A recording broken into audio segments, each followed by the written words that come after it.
విశాఖలో బర్మా కాందీశికుల కాలనీ నెహ్రూ నగర్ 49వ వార్డు ప్రాంతాలకు చెందిన 100 మందికి పైగా మహిళలు ఆమరణ దీక్షకు దిగారు. ఆక్రమణదారుల ప్రభుత్వ స్థలాల్లో షెడ్లు నిర్మించి వాటిని విక్రయిస్తున్నారని పలుమార్లు అధికారులకు ఫిర్యాదు చేసినా పట్టించుకోవటం లేదని మండిపడ్డారు. రంగంలోనికి దిగిన పోలీసులు టెంట్ను తొలగించారు. ఎమ్మెల్యే సహకారంతో కొంతమంది ఆక్రమణలకు పాల్పడుతున్నారని సంఘ ప్రతినిధి దీపక్ కుమార్ ఆరోపించారు. ఆర్డీఓ, ఎంఆర్ఓ వచ్చి న్యాయం చేసే వరకు పోరాటాన్ని కొనసాగిస్తామని, ఎండైనా వానైనా నిరసన విరమించేదే లేదని కాలనీ వాసులు స్పష్టం చేశారు. ఏదైతే ఈ రోజు మేము ఇక్కడ పోరాటం చేస్తున్నామో ఇది గతం నుంచి కూడా జరుగుతుంది. ఇది అందరికీ తెలిసిన విషయమే. సర్వే నెంబర్ 13 అనేది ప్రభుత్వ భూమి.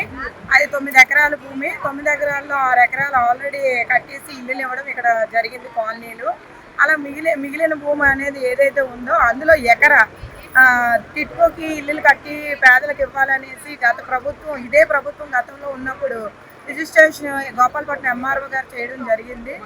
ఆ ప్రకారంగా ఇవ్వాల్సింది కొంతమంది ప్రైవేటు వ్యక్తులు కేసులు వేశారని చెప్పి అక్కడ నిర్మాణాలు ఆపేసి ఆ ఆపిన నిర్మాణాలని మళ్ళీ చేపట్టకుండా ప్రైవేటు వ్యక్తులకి ప్రభుత్వానికి గొడవ ఉంది. ఆ గొడవ క్లియర్ అయితే కానీ ఈ టిట్కో ఇల్లు నిర్మాణం జరగదని ఆపేశారు. ఈ మధ్యకాలంలో కొంతమంది రాజకీయ బలం ఉపయోగించి అక్కడ అక్రమ ప్రవేశాలు చేసి కొన్ని షెడ్లు నిర్మించడం జరిగింది.